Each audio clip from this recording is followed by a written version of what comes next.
Welcome to the Great American Collectibles Show, seen Wednesdays on the Sports Collectors Daily Facebook page and the Great American Collectibles Facebook page. You can also listen to us on iHeartRadio, Pandora, and Spotify. The Great American Collectibles Show is brought to you by the National Sports Collectors Convention and Sports Collectors Daily. Tonight's headlines are brought to you by Sports Collectors Daily. For all your hobby news, features, and more, go to sportscollectorsdaily.com. And now your host, Tom Zappola, and Red Sox Hall of Famer, Rico Petrocelli. Good morning. How'd you hit him yesterday? Good evening. How'd I hit what? How'd you play yesterday? I played 9 holes of golf. Thank you. Yeah. Well, I hit him often. No, I hit the ball pretty good for 7 holes. Then I went downhill, just like that. Palm Beach. The woman that was in the foursome and her husband, she outdrove me. You're kidding me. Well, not a little bit. That's well, they hit forward though. Yeah, that's great. Anyway, welcome to the Great American Collectibles Show. Tom Zapp and my co-host, Red Sox Hall of Famer Rico Petrocelli. Good to be here with you. I feel good. Good. Florida, nice. Florida's good. Florida's good. It's agreeing with us. We've got a great show today. Some really good friends. We've got John Tobby, our good friend from JT Sports, the Batman. Joe Drellick, one of the 3 partners in the National Sports Collectors Convention. Joe's been a real big help to this show. And then later on, we've got another good friend, Lee Behrens from Sterling Sports Auctions.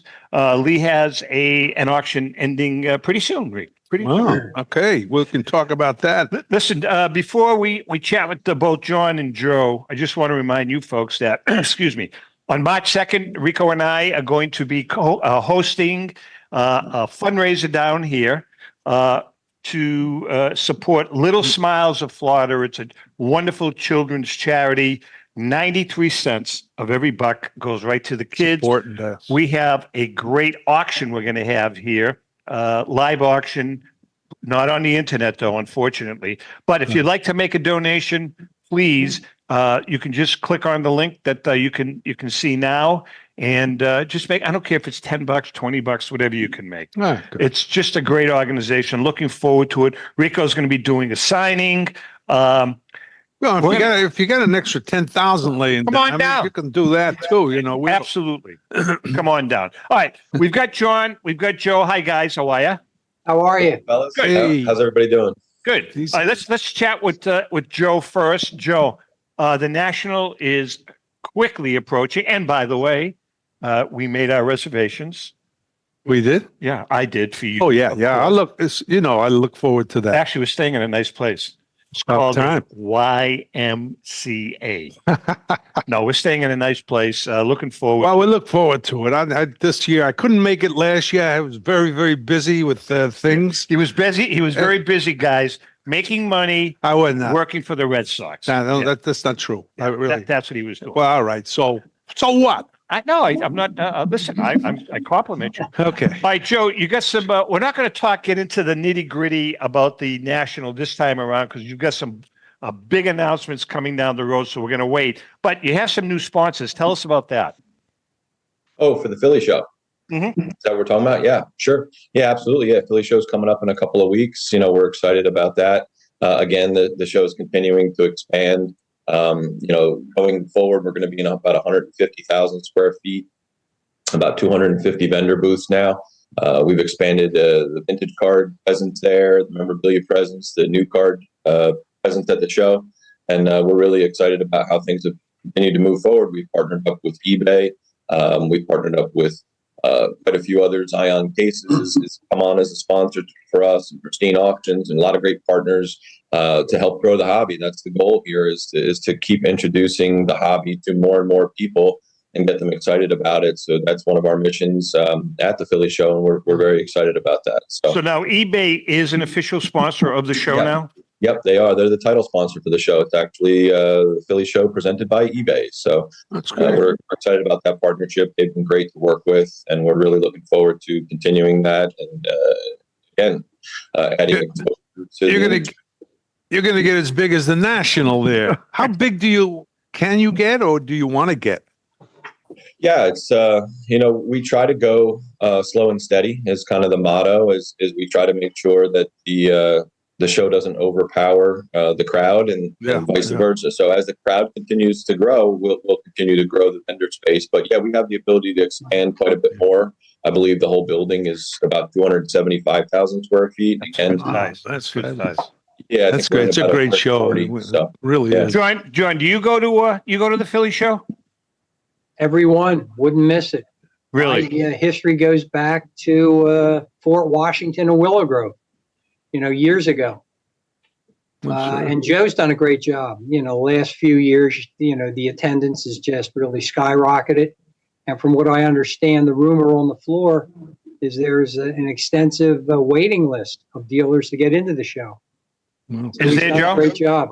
Yeah, we've maintained a pretty extensive waiting list, and again, to what Rico was asking, we don't want to overpower the show with too many dealers where the crowd doesn't support it. So we're pretty cognizant of that and try to keep a good eye on that. We are chatting with Joe Drellick from the Philly show, CSA show. I mean, like Joe, you're like all the shows and the National. And I tell you what, Joe, we are looking forward to coming to the Nationals. I know you don't want to talk about it, but we can say that it is in Cleveland. Great venue. Can you just tell us a little bit about the anticipation? I mean, you've got a slew of vendors coming in, dealers. You must be excited since this is really your first official one. Yeah, we're super excited, and again, we're just holding some things close to the vest, but we're very close to making some announcements about what we have. What I can sort of say is we're going back to an area where the National has been in the past, and maybe some of the things that people really liked about the National, haven't been there in the past few years. Some dealer appreciation things, some educational type components. So touching on that, we're really excited about some of the things we're going to offer. We're going to bring a charity component to the National, and some exciting things that I think a lot of people are going to really be excited about from bringing it back from years past to recognizing where we're going and growing the hobby and growing the space. So a lot of great partners there. The dealer core base is the key to everything. It's a dealer show. Like that's the motto that we've maintained as well. Not to disrespect any of our corporate partners at all. We love them as well. We're doing really great things behind the scenes with all the corporate partners, but the National is about the dealers, it's about the collectors, and we want to maintain the integrity of that. And, we're really excited about it. Jimmy, myself, and Brian are avid collectors, as we've talked about before, and we're passionate about the hobby. So we're excited to bring that to the forefront, and we've got a lot of great conversations with people that have been in the industry for many years, and we're taking a lot of notes and advice and compiling it all together. Ray Schulte, who I know you guys know very well, is a proud member of our team that stayed on, and Ray's role has increased. We've brought some support in for him, which he's thrilled about. It's going to allow him to branch out and do some of the things that he's really been kind of chomping at the bit to do for years. So, again, and you guys have been great as well, and the partnership that the National has had with the Great American Collectible Show is we value that very much, and We appreciate it. You'll be one of the shows that we're on. Jimmy, myself, and Brian really aren't camera guys. We'll let Ray and the PR team handle that, but we're excited. We'll be broadcasting again. Absolutely. Look forward to that. Yeah. It's fun. Yeah, what about this mascot? Is it a mascot like they do in the sports teams? Not quite, but there's an acronym for it. I know Ezra's coming on in a few weeks. I'll let him dive into that. But we connected with Mascot in 2023 and discussed with Ezra and his team what the plan was. And a quick overview is basically Mascot is very forward thinking, where they can integrate personal collections, dealer collections into one platform where you can actually click just one button and launch it into many different options of selling and retailing. You can also use it internally to catalog your own items. With a cool tool that attracted us to collaborating with them was that basically we gave them access to our dealers. The dealers that wanted to partake in it were able to upload inventory that they were bringing to the show, and you could log on to the mascot platform and walk in the door, and you could type in 1952 Topps Mickey Mantle, and it would show you where it was located in the show floor. Wow, very which cool. is really awesome for a lot of reasons, right? Simplification. The size of the show is enormous. It could take you a couple of hours to walk the show floor. So now if you have a specific need and you want to find it and make sure you know where it is, with Mascot, they help you do that, which is fantastic. And, it's mutually beneficial. Joe, there's a lot of kids that come to the National. What about having an actual mascot with like a card, Look, I work cheap.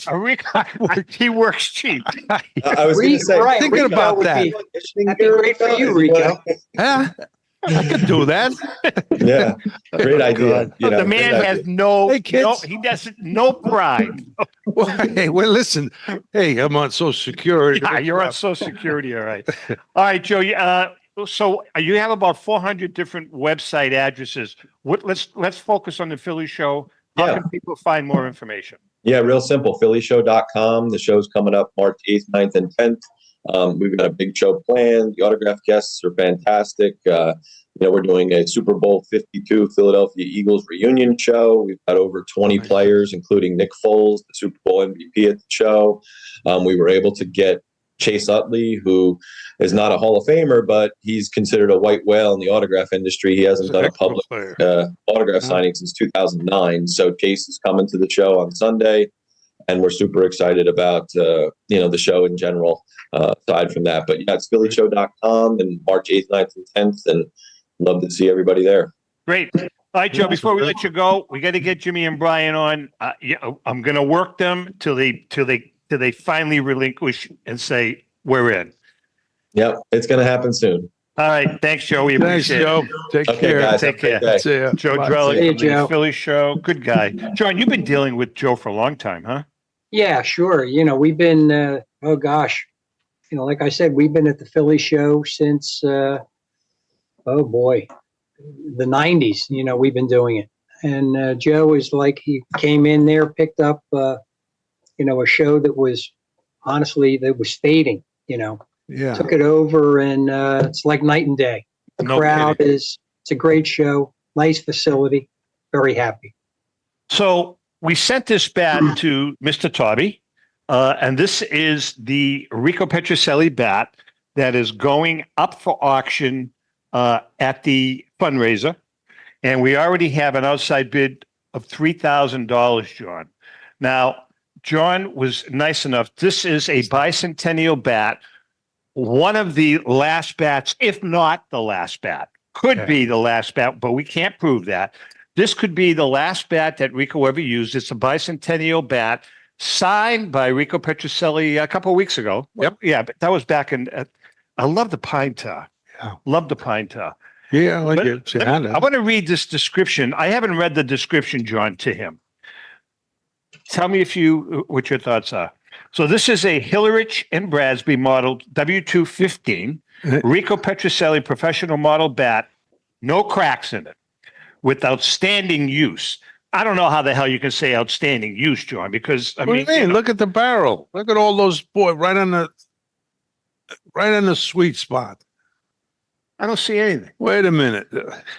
I can see the Right there, right there. Okay, all right.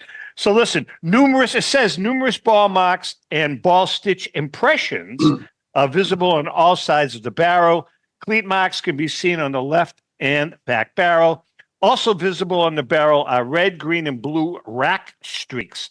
There is a heavy coat of pine tar on the handle. And by the way, John, the only reason he used pine tar is because his wife loved the smell of it. True or false? Yes, it's true. There was a notation on the left side of the center brand, but it has been removed.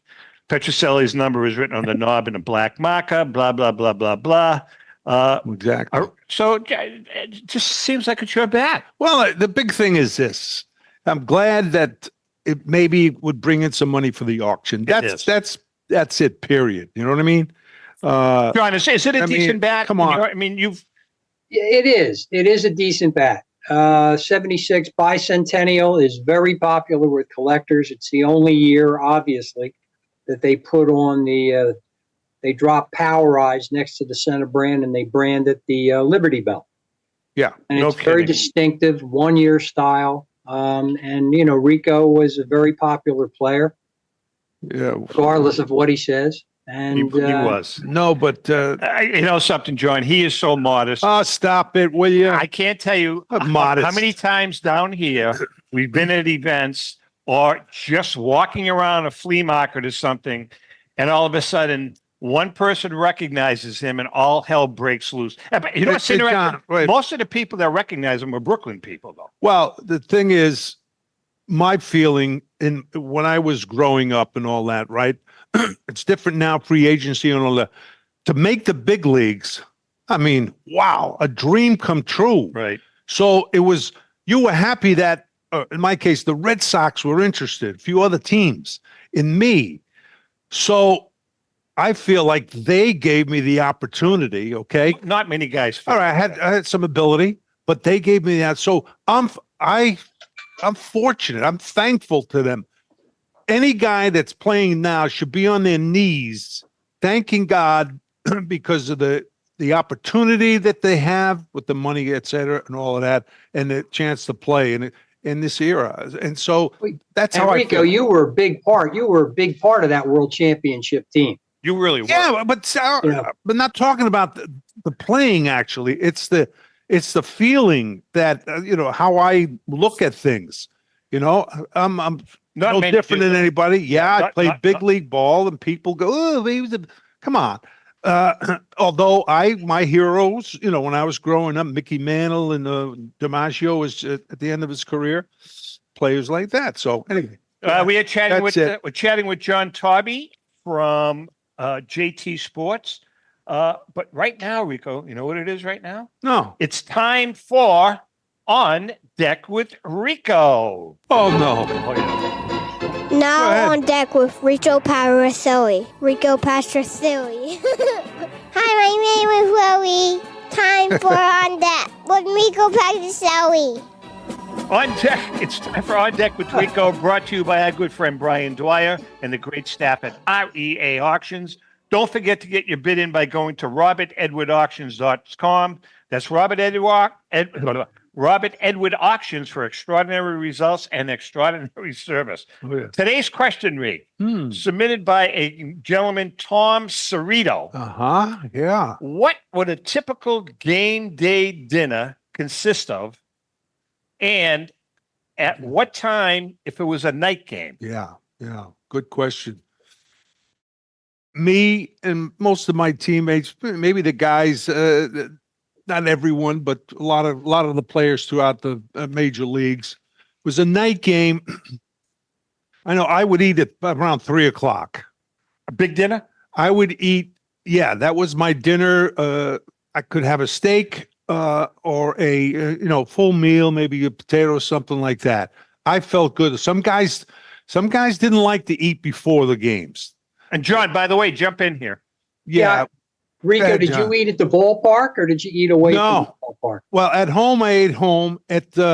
On the road I ate at the hotel mostly. Or What if time it was a did you restaurant. have to be? If you ate at 3:00 and it was a night game, what time did you have to be at the ballpark? In my era, we had to be the ballpark 2 hours before the game, minimum of 2 or Yeah, more. 5:00. So we had a bus going on the road. The bus takes us from the hotel to the ballpark.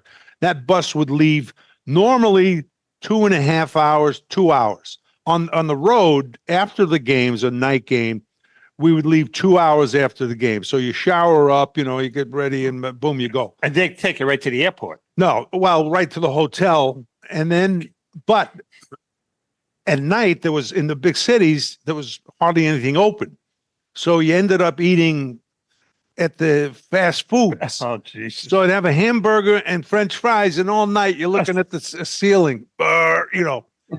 So that was lousy on the road, really.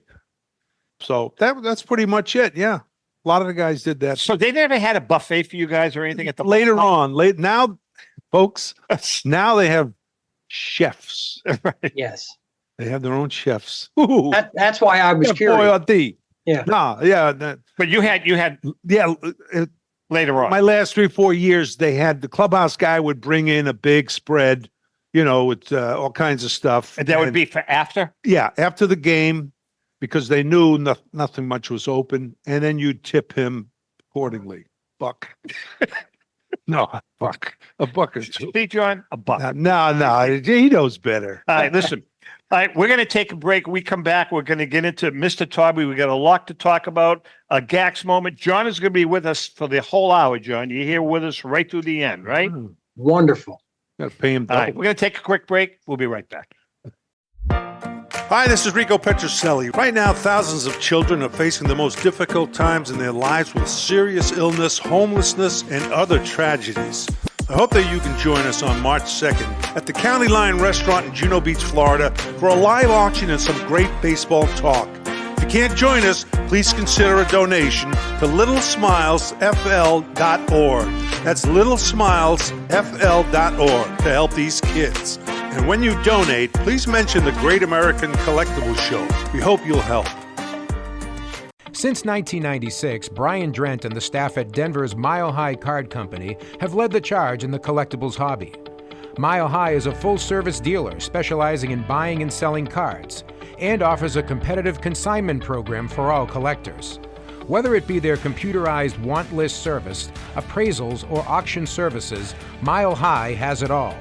If you've been searching for a company with a selection of high-grade vintage 1888 to 1970 baseball cards and memorabilia that shares your passion, aim high, mile high. Go to milehighcardco.com or call 303-840-2784 for more information. This is Brian Drent, president of Mile High Card Company. Is your sports card and memorabilia collection properly insured? For easily replaced personal property, homeowners insurance is all most people need. But for prized possessions that you may have spent a lifetime collecting, it doesn't go nearly far enough. Collectables Insurance Services has been insuring for over 50 years. They offer a full range of protection and a $0 deductible at an affordable rate with no appraisals required. I know because they insure my collection. If you have a minute, go to collectinsure.com and learn more about insuring your personal card or memorabilia collection. Hi, this is Dan from Memory Lane Auctions, here to remind you that the renowned Memory Lane Collectibles Company has served as a beacon of light to the collecting community for the past several decades. Indeed, folks, it has been our utmost privilege and pleasure to provide the most enthusiastic collectors with an abundance of the finest sports cards and memorabilia for America's most coveted sports personalities via our world-class auctions. Whether you choose either a private sale transaction or the auction route, Memory Lane cordially invites you to reach out to us to maximize the value of your prized possessions.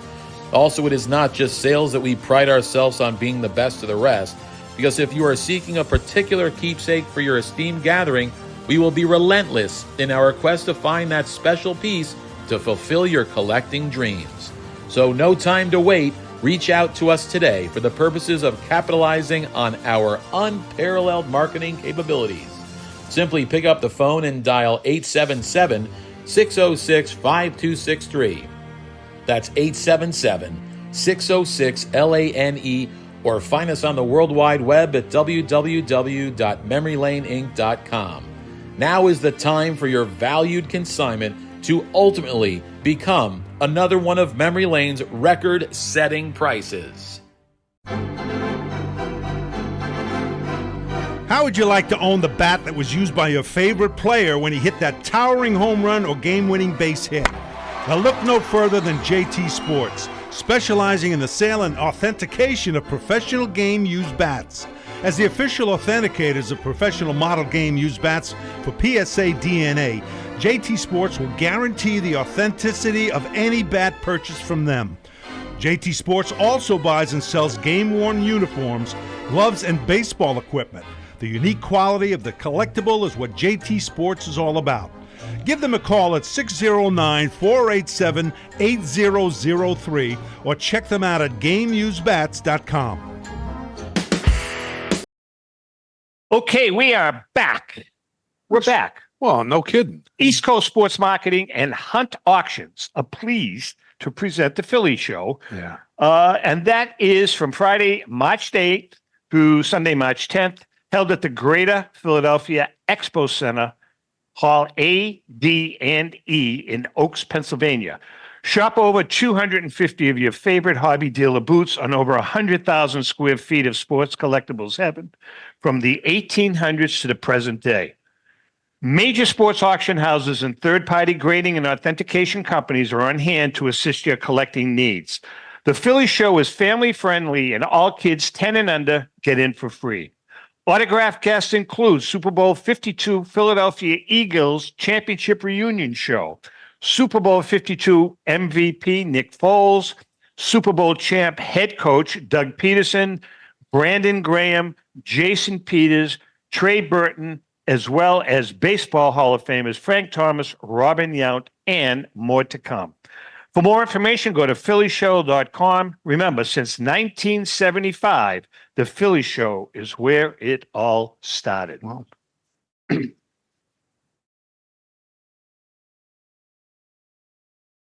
Okay. Welcome to another GAX moment, brought to us each week by our good friend Paul Borges and the great folks at PB Collectables, your neighborhood card shop.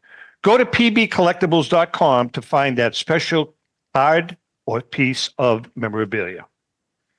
This week, we're going to play a game. We're going to play the GAX word substitute game.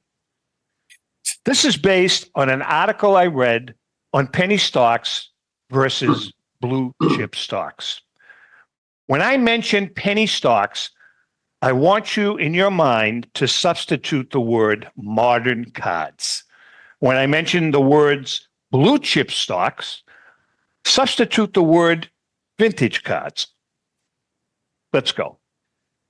Penny stocks. This kind of stock usually belongs to smaller, emerging companies. Some have potential to grow substantially, while others may lack the financial stability because of a variety of reasons. Hence the image on your screen. Blue chip stocks, mostly large, reputable companies with a history of stable earnings, consistent dividend payments, and strong balance sheets. These stocks have shown resilience over the years, hence this image. Penny stocks. Penny stocks are known for their volatility, larger price fluctuations, potential for hefty profits, and they are highly risky. Back to the first image. Blue chip stocks belong to well-established companies with a long history of stable performance. A safer bet, they may not offer massive returns, but can show slow, steady growth. Penny stocks, more susceptible to the ups and downs of the market. Blue chip stocks. Because of their size and established market presence, they offer more stable long-term growth. Penny stocks. Liquidity can be an issue. Blue chip stocks. High liquidity investors can buy or sell shares without influencing the price of the stocks. What's the conclusion here? As an investor, you need to have clarity about your investment goals. If you're willing to take risks, then penny stocks are great for you. However, blue chip stocks may be the right investment if you have a moderate appetite and want stability. Just ask Wanda Franco and Christy Mathewson. You make the choice. And that's another GAX moment. Okay, we are back. John, you understand what I just talked about? I know you couldn't see the images. You'll see them. What I did was, as I was mentioning penny stocks, and Lee, I know Lee's watching the show, we had a nice image of Wanda Franco. And then when I was talking about blue chip stocks, we had a PSA image of Christy Mathewson. I guess the point is shop wisely. Now, Rico, you disagree with that? Oh, no, I didn't say that. If you have the money to be able to go vintage, the big, the stocks, fine. But if you're a new collector, a young collector, you might not have the money. So you're going to look for bargains, for present day players that you like. if you're a young a collector, you see the kids at the national at the shows, and they go and they look for their favorite players, present day players. So they buy it. You know what I mean? All right, so John, let's carry it over to the bat world. If you had to make, I'm not going to ask you to make a recommendation, but the more valuable bats, I would think, are the vintage bats. Am I right or wrong? Well, just what you're saying, the exact same rules apply to game used bats. But let me say this also to let Rico know. Some of these modern players are just as expensive or more expensive today than the vintage players. I mean, especially you get into guys like Ohtani, Vlad Jr., Bobby Witt Jr., and now, everybody is looking for Ellie De La Cruz, the potential that he has. So there's a lot of volatility, just as you were saying with the contemporary players. The vintage players are much more stable. But like any market, any investment, cards or game used bats, game used memorabilia, there are peaks and valleys. So you do have to be aware of that. John, aren't the modern players, and I know it was different when you played, Rick, aren't the modern players, don't they really, or do they really control the inventory of bats that are out there? Do they control that? Not all, but some, yes. Yes, there are definitely players they have their own representatives, their own marketing firms, and are selling their game used memorabilia. And that's the big names like the Ohtanis and Trouts and so on. No, Judges. not real. The Ohtani, generally the material on Ohtani comes from the Angels. Okay, right from the team store. Oh, okay. And all of the clubs now, that may be a general statement, but many of the ball clubs now, they also have their own outlets. So, you see game used material being sold, at the ballpark. Now, John, when they sell a bat, let's say at the ballpark, Red Sox are selling a Rafael Devers bat. Devers. What do they have? Who authenticates that? Do they do that themselves, or is it not authenticated? It's, putting a feather in PSA's hat. A lot of that material that is sold within the gift shops, it is MLB authenticated. But oftentimes that material still comes into the office and we'll produce a letter of authenticity for it. Really? Now, I did a signing with the Red Sox in their area. It's called Autograph Alley. And inside is all Red Sox cards. It's all the walls. On the walls, in cases, and there wasn't PSA cases or, Whatever. Anyway, and I didn't see any bats. It was all cards and a little bit some other kind of memorabilia. And that was, where'd they get the cards? Yeah, well, actually, something. If my memory serves me correctly, they had a real big display in the Yockey Way store, correct? Yes, across the street. Yeah. And they have a hell of a bat selection there too. Yeah, not that great, but it's good. Yeah. See, but my thought was, if you're a younger collector, who's going to buy the Ohtani? The modern big name guys. Can't be a kid. Can't be a teenage kid. Right? It's not going to be a teenager. Would it be a person who goes for the older stuff? Would they're the ones taking a chance on these cards? On the bats, you mean? I'm sorry, the bats. Yeah. In other words, John, are they as established collectors buying the modern bats? Yes. In a word, yes. They are established. They may be, I would say they are newer collectors, but they are, they're established. Mm-hmm.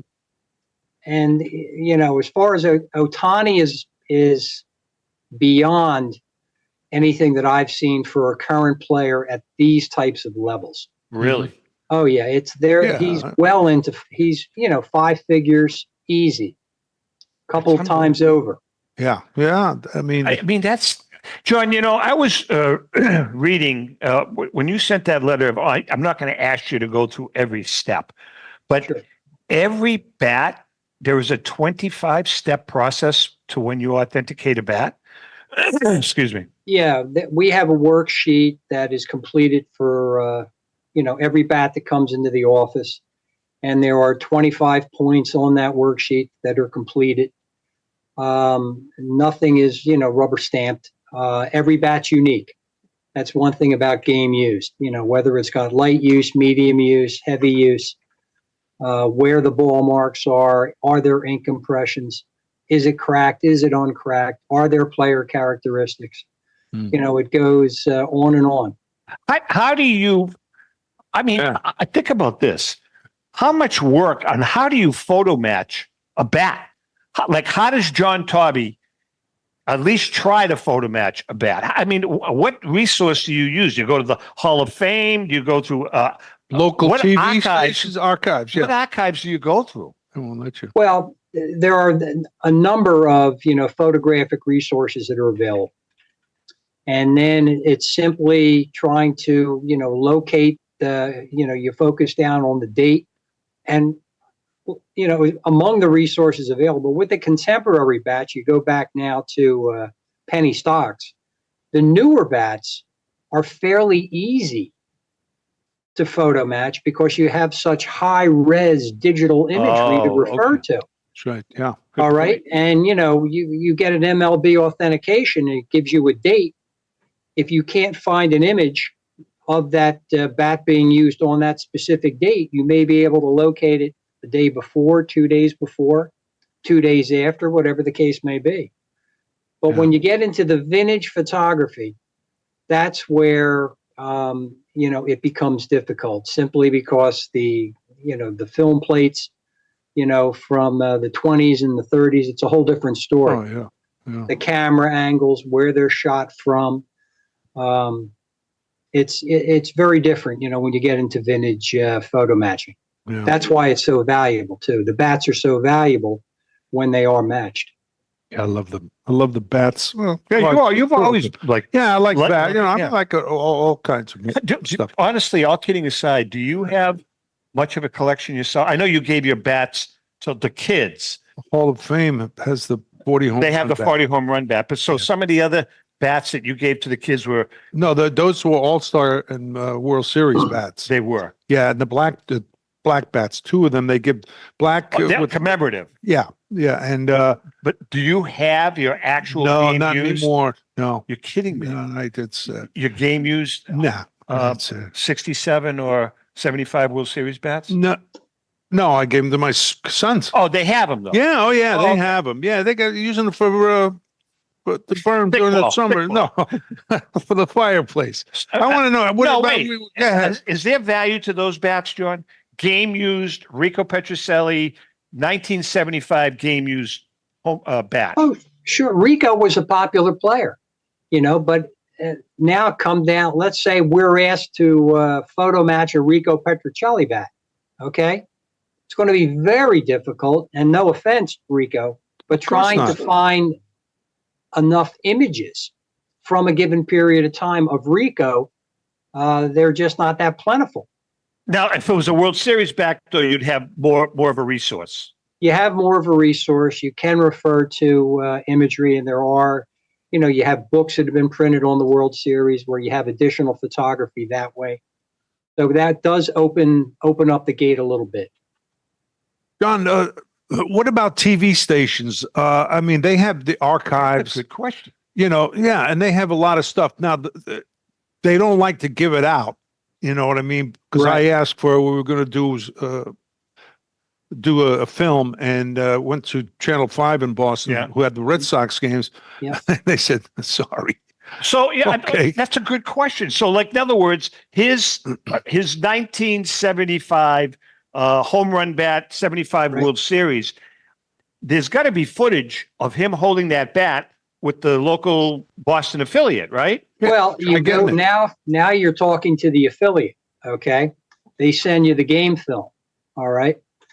Now the question is, are you going to get a quality shot of Rico at bat with the bat in his hands? And also, when you're looking at the film does not have the quality that the digital imagery has today.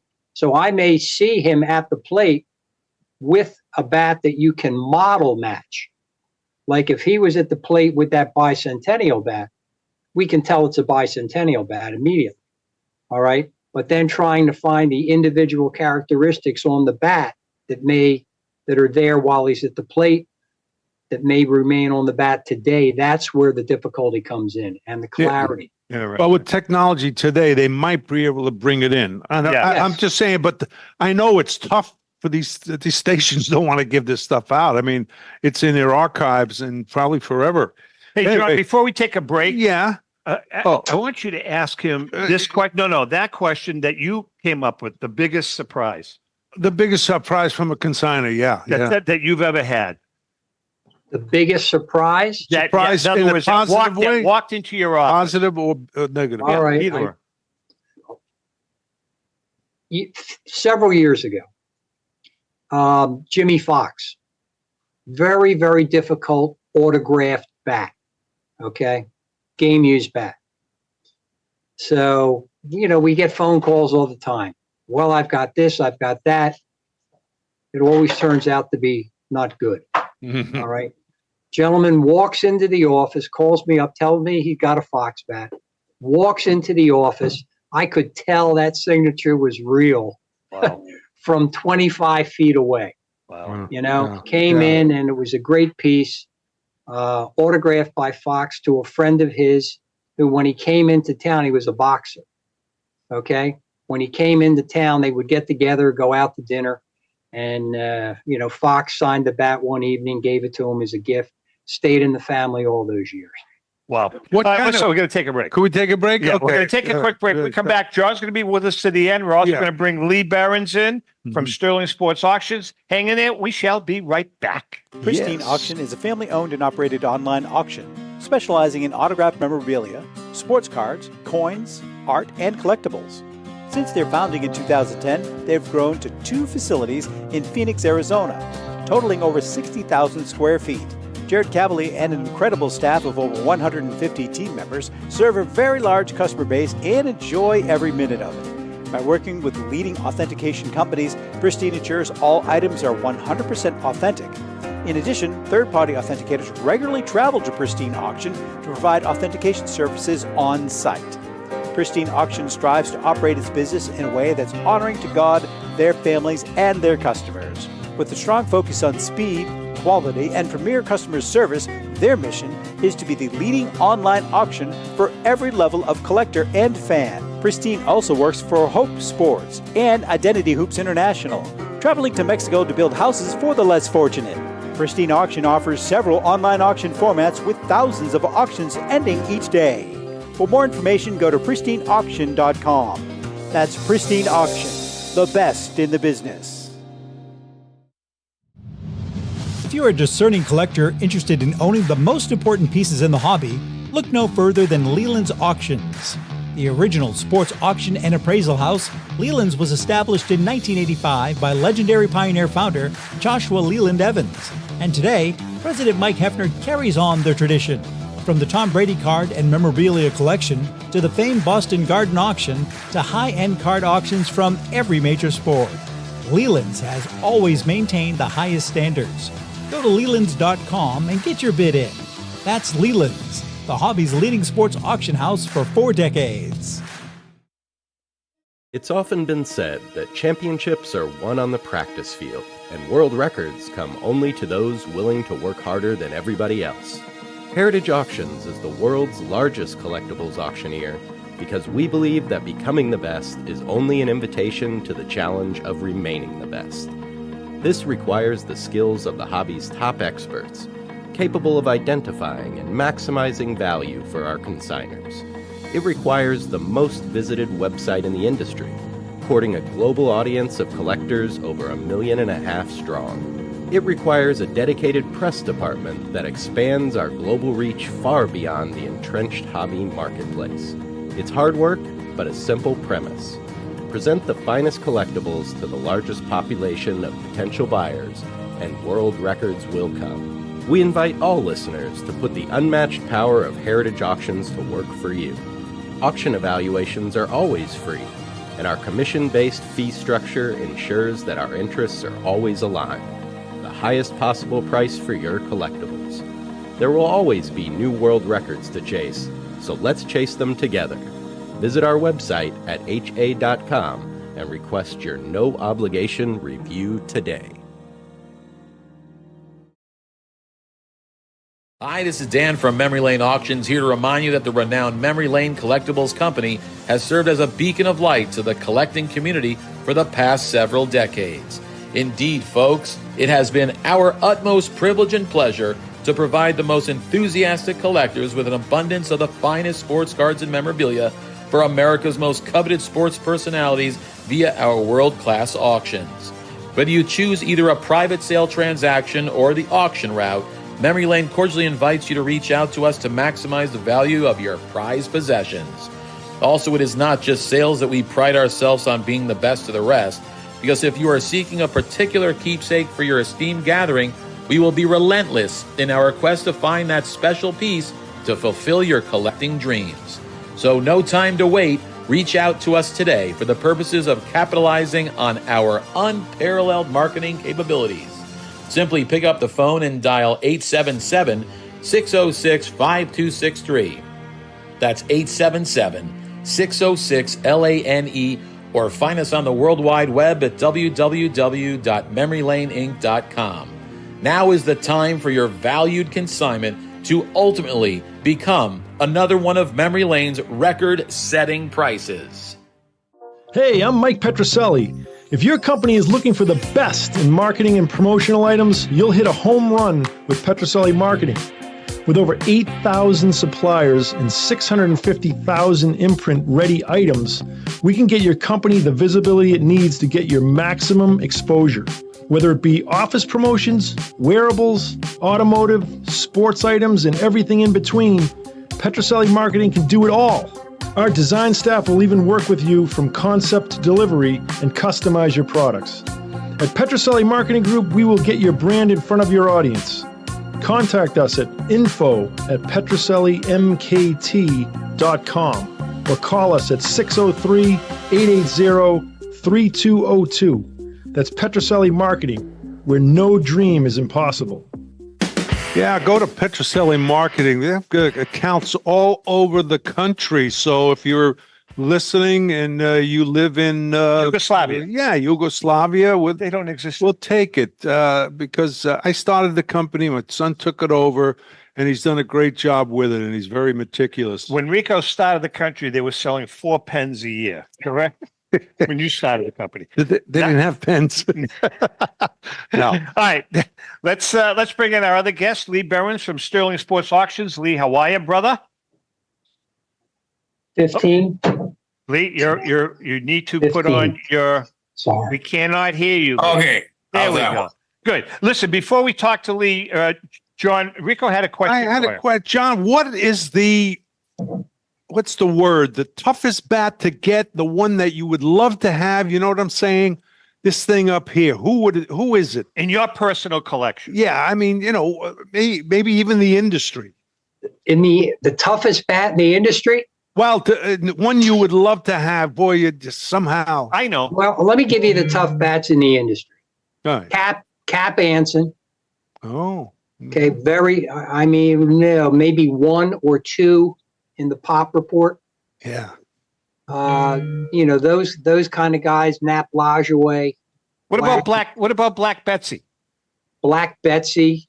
Yeah, that's Who's out that? there. That is out there. Okay. Oh, it is? The original Black Betsy Joe Jackson.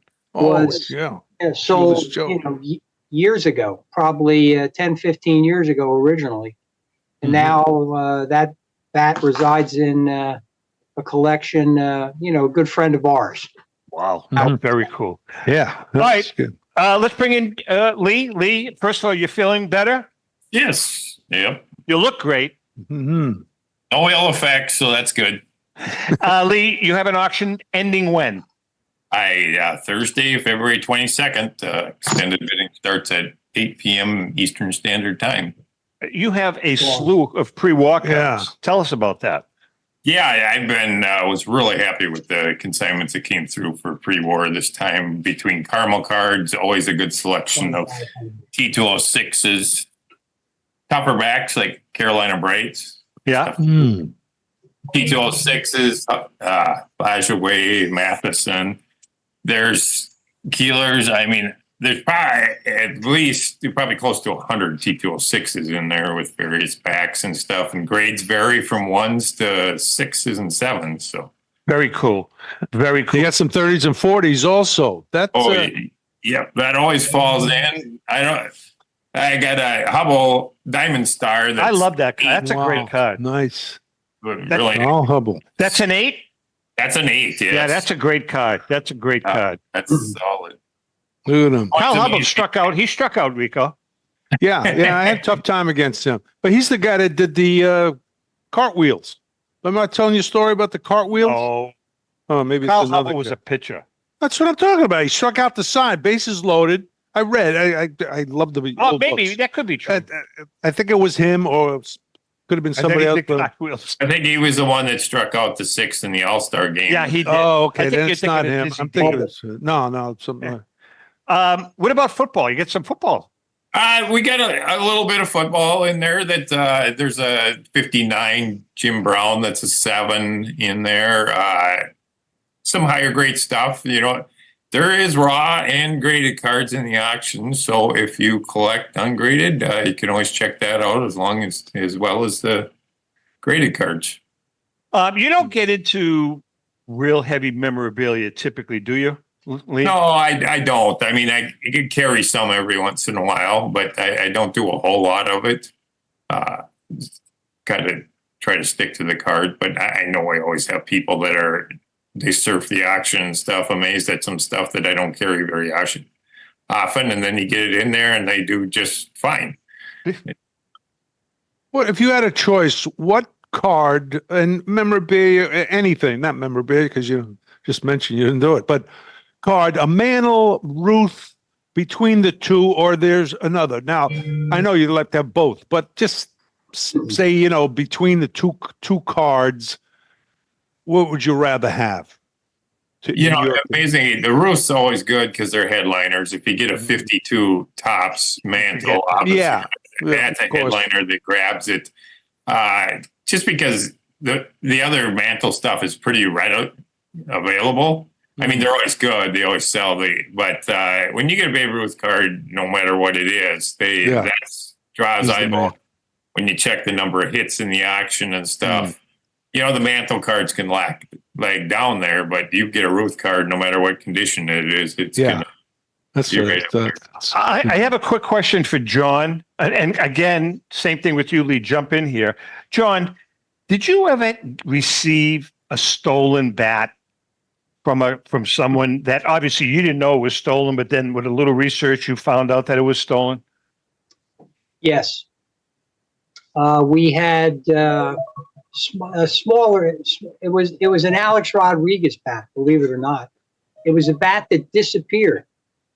Okay, being shipped. And what happened? Somebody in the post office grabbed the bat, and you ready for this? The guy who grabbed it didn't know that we were involved with it. He came into my shop to sell it to me. Oh, jeez. Unbelievable. Funny, he called up. He said he was coming in with it. We called the police. We set up a little sting. Wow. And the detective is at my desk when he walks in. That's my great God. story. It's funny. Great story. That is right. I luckily haven't really had anything that I know of that came in that was stolen or this altered stuff. It's been really good that way. But and really, like the stuff coming through the Postal Service or UPS or whatever, I think I've had 3 claims in the 12 years that I've dealt with. I recently had one that it made it to our post office, but we have no idea where it ended up. What about fake cards, Lee, where someone sent a card to you and you had to break the news that it was a reprint or not real? Have you ever had to do that? Yeah, occasionally I've had that happen. I had a letter that was supposedly a Babe Ruth signed letter and stuff, and I got the thing, and I'm like, it was actually the whole thing was photocopied. It was like, yeah, I was like, oh my gosh, you couldn't realize this thing was photocopied. And so, but I've been pretty good. There are some cards, but it's been pretty minimal where, you have it. Most of the time, I try to get images over emails and stuff. And because that stuff, been around the hobby long enough, you can catch so much of it just from the images on the emails that you can just tell them, no thanks. Yeah. Toughest ones I have with is the 52 mantles, those reprints and stuff. Some of those are pretty good. Are they really? What?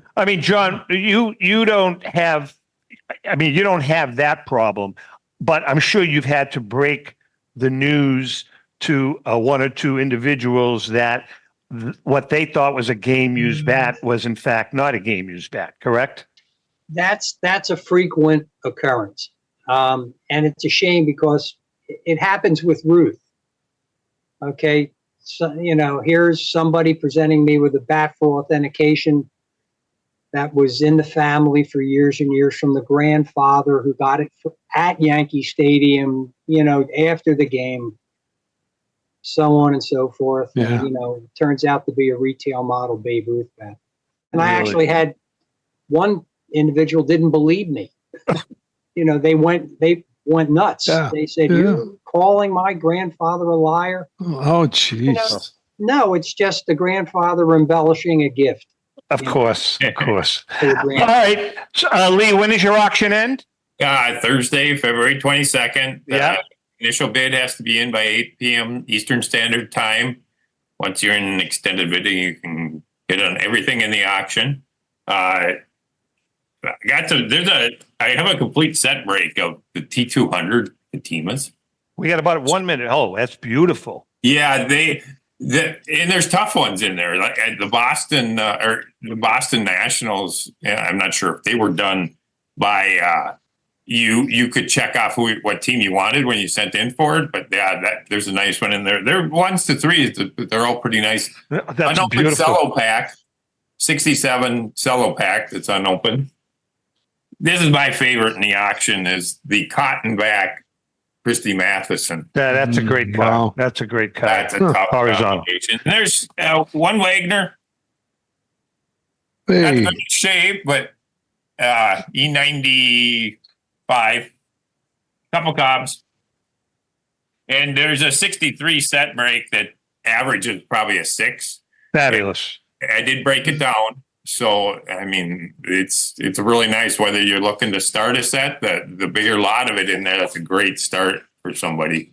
All right. And John, your website address is? GameUsedBats.com. John, thank you so much, by the way. Thanks, guys. Thanks for authenticating the bat. That was your donation. My pleasure. To the Little Smiles auction. Lee was nice enough to donate something too. I can't thank you guys enough. We're really looking forward to it. And folks, please, if you can, make a contribution. Yeah. I forgot to tell you. You have 30 seconds. Somebody came in wanted me to buy a Wagner card. Saul Wagner. Wasn't he a relative? Yeah, Saul Wagner. With that being said, we love you guys. Thank you all Thanks, for the great guys. support. Take care. Thank you, Lee. Thank you, Better JT. too, And Lee. to our viewers and listeners, happy collecting. Thank you. Bye, guys.